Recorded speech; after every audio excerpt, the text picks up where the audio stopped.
আসসালামু আলাইকুম। আজকে ভীষণ মজার একটা খাবার গরুর মাংস আর পোলাও চাল দিয়ে ভুনা সবজি খিচুড়ি রান্না করব।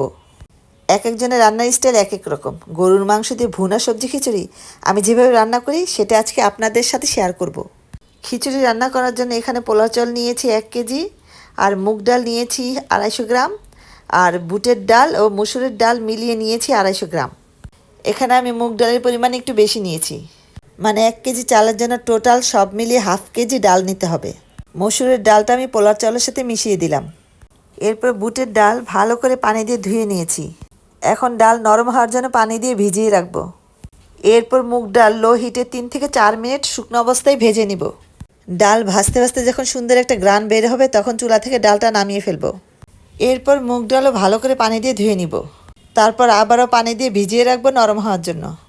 এখন গরুর মাংস রান্না করার জন্য প্রথমে কড়াইতে পরিমাণ মতো তেল দিলাম। গরম তেলের মধ্যে 2-3টার মতো তেজপাতা দিলাম। এরপর 1.5 কাপের মতো পেঁয়াজ কুচি দিলাম। এখন আস্ত গরম মশলা দিব 5টা এলাচ, 5টা লং ও 4 টুকরা দারচিনি। পেঁয়াজের মধ্যে গরম মশলাগুলো দিয়ে দিলাম। পেঁয়াজ কুচি গোলাপি কালার হওয়া পর্যন্ত ভেজে নিব। এখানে আমি উঁচু করে 4 টেবিল চামচ আদা ও রসুন বাটা, সাথে 1 টেবিল চামচ জিরা বাটা নিয়েছি। 3টা মিলিয়ে টোটাল 5 টেবিল চামচ হবে। মশলা থেকে কাঁচা স্মেল চলে যাওয়া পর্যন্ত ভালো করে মশলাটাকে ভেজে নিব। নিচে যেন মশলা লেগে না যায় সেজন্য 1 মগ পানি দিলাম। এখানে গরুর মাংস, ডাল, সবজি ও পোলাওর চালের পরিমাণ হিসাব করে একসাথে সব মশলা দিয়ে দিব। এরপর হলুদের গুঁড়া দিলাম 3 টেবিল চামচ। এরপর লাল মরিচের গুঁড়া দিলাম 3 টেবিল চামচ। তারপর ধনিয়ার গুঁড়া দিলাম 3 টেবিল চামচ। এখানে লবণ দিলাম শুধু মাংস অনুযায়ী 1 টেবিল চামচ। এখন মাংস রান্না করছি তাই মাংস অনুযায়ী লবণ দিলাম। ডাল, চাল ও সবজির পরিমাণে লবণ পরের স্টেপে দিব। এরপর দিলাম 3 টেবিল চামচ শাহি গরম মশলার গুঁড়া, এটা আমার হাতে বানানো। এখন মশলাটাকে ভালো করে কষিয়ে নিব। মশলাটা কষিয়ে নিয়েছি, এখন কষানো মশলা গরুর মাংস দিব। এখানে হাড় চর্বি সহ 1.5 কেজি গরুর মাংস নিয়েছি। মাংসগুলো ছোট ছোট টুকরা করে কেটে পরিষ্কার করে ধুয়ে নিয়েছি। মশলার মধ্যে মাংস দিয়ে দিলাম। এখন মাংসটাকে ভালো করে কষাতে হবে। মাংসতে পানি দিতে হবে না, মাংস থেকে যে পানি বের হবে সেটা দিয়ে মাংস কষিয়ে নিব। অফ ক্যামেরায় ঢাকনা সরিয়ে কিছুক্ষণ পরপর নাড়া দিচ্ছি যাতে নিচে লেগে না যায়। যদি আপনাদের কাছে ভারী বড় পাতিল থাকে তাহলে খিচুড়ির বড় পাতিলেই প্রথমে মাংস রান্না করে নেবেন, তাহলে আর হাঁড়ি চেঞ্জ করতে হবে না, সরাসরি এক হাঁড়িতেই রান্না করতে পারবেন। আমার বড় সিলভারের পাতিলটা একটু পাতলা। মাংস কষানোর সময় যদি সামান্য নিচে লেগে যায়, তাই আমি মাংসটাকে সব মশলার সাথে অন্য একটা কড়াইতে মাংস রান্না করে নিলাম। মাংস কষাতে কষাতে মাংস থেকে তেল ভেসে উঠেছে আর মাংস প্রায় সিদ্ধ হয়ে নরম হয়ে এসেছে। এখন চাল, ডাল, সবজি দিয়ে খিচুড়ি চড়াবো, তাই একটা বড় হাঁড়ি চুলায় বসিয়ে দিয়ে বেশি করে তেল দিয়ে দিলাম। এরপর বেরেস্তা করার জন্য 1 বাটি পেঁয়াজ কুচি দিলাম। পেঁয়াজটাকে গোল্ডেন কালার হওয়া পর্যন্ত ভাজতে থাকবো। পেঁয়াজ বাদামি কালার হয়ে এসেছে, এর চেয়ে বেশি ভাজবো না। এখন রান্না করা মাংস পেঁয়াজ বেরেস্তার উপর ঢেলে দিলাম। আমি এখানে নর্মাল গরম মশলার গুঁড়া ব্যবহার করব, তো তাই আস্ত গরম মশলা এখানে দেই নাই। আপনারা এই সময় 4-5টা করে এলাচ, লং, দারচিনি, আস্ত গরম মশলা দিয়ে নেবেন। এরপর দিব ছোট 1 বাটি আলু কিউব করে কেটে নিয়েছি। এখানে যত রকমের সবজি নিয়েছি আপনাদের বোঝানোর সুবিধার জন্য একটা ছোট বাটি দিয়েই সবজিগুলো হাঁড়িতে দিতে থাকবো। এরপর দিলাম গাজরও ছোট কিউব করে কেটে নিয়েছি।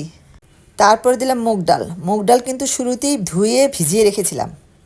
আলু, গাজর ও মুগ ডাল নরম হওয়ার জন্য আরও 5 মিনিট সিদ্ধ করে নিব। এরপর ফুলকপি দিয়ে দিব। ফুলকপি মিডিয়াম ছোট সাইজ করে কেটে নিয়েছি। এরপর বেগুন দিলাম, বেগুন মিডিয়াম সাইজ করে কেটে নিয়েছি।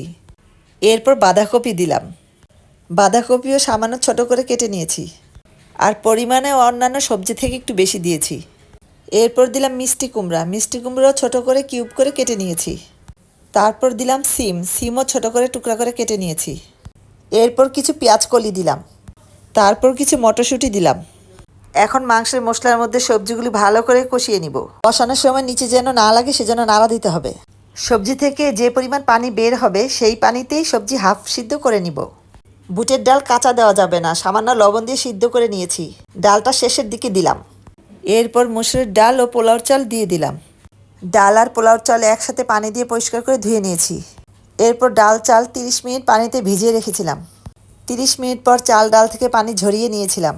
বুটের ডাল তো আগেই সিদ্ধ করা ছিল, আর মুগ ডাল সবজি থেকে যে পানি বের হয়েছিল সেটা দিয়ে সিদ্ধ হবে। এখন পোলাওর চাল 1 কেজি আর মসুরের ডাল 125 গ্রাম। পরিমাণ অনুযায়ী পানি ডাবলের চেয়ে কম নিতে হবে। মানে 1 কেজি 125 গ্রাম চাল ডালের জন্য পানি দিলাম 2.5 লিটার। এখানে গরম পানি দিতে হবে। এরপর 15-16টার মতো কাঁচামরিচ দিলাম। এরপর 2.5 টেবিল চামচ লবণ দিলাম। আমি সবজি কষানোর সময় কিন্তু লবণ দিই নেই, তাই সবজি ও চাল ডাল মিলিয়ে 2.5 টেবিল চামচ দিলাম। পানির সাথে লবণ ভালো করে মিশিয়ে দিয়ে পানিটা মুখে দিয়ে টেস্ট করে দেখতে হবে লবণ ঠিক আছে কিনা। এখন দিলাম নর্মাল গরম মশলার গুঁড়া 1 টেবিল চামচ। আগেও বলেছি গরম মশলা পাউডার যে দিতেই হবে সেটা না, খিচুড়ি চড়ানোর শুরুতে আস্ত গরম মশলা দিলেই হবে। এরপর দিলাম ভাজা জিরা গুঁড়া 1 টেবিল চামচ। জিরা গুঁড়ার সাথে আছে 1/2 চা চামচের মতো পাঁচফোড়নের গুঁড়া। সবজির মধ্যে শেষ আইটেম দিলাম 2টা বড় সাইজের টমেটো। টমেটো 2টা কিউব করে কেটে নিয়েছি। পানি শুকিয়ে যাওয়ার আগ পর্যন্ত চুলার আগুন হাই হিটে রাখতে হবে। এরপর সুন্দর গ্রানের জন্য সুগন্ধি দিলাম 2 টেবিল কেওড়া জল ও 2 টেবিল গোলাপ জল। যাদের কাছে গোলাপ জল ও কেওড়া জলের স্মেল ভালো লাগে না তারা এটা স্কিপ করতে পারেন। চালের পানি শুকিয়ে একটু ভিজা ভিজা অবস্থায় আছে। এখন পছন্দ মতো ঘি দিয়ে দিলাম। ঘি দেওয়াতে খিচুড়ি থেকে একটা শাহি ফ্লেভার বের হবে। বাসায় যদি ঘি না থাকে তাহলে সরিষার তেল দিলে সুন্দর ফ্লেভার বের হবে। এরপর হাঁড়ির নিচে একটা তাওয়া দিয়ে চুলার আগুন একদম লো হিট করে দিব। এরপর ঢাকনা দিয়ে ঢেকে 20 মিনিটের জন্য ভাপে বসিয়ে রাখবো। 20 মিনিট পর ঢাকনা সরিয়ে খিচুড়ি উল্টিয়ে নেড়ে দিব।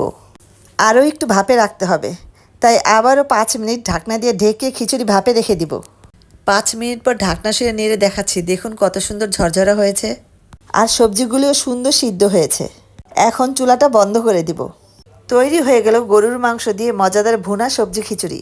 আমার ভিডিওটি ভালো লাগলে লাইক, কমেন্ট, শেয়ার করার অনুরোধ রইল আপনাদের কাছে।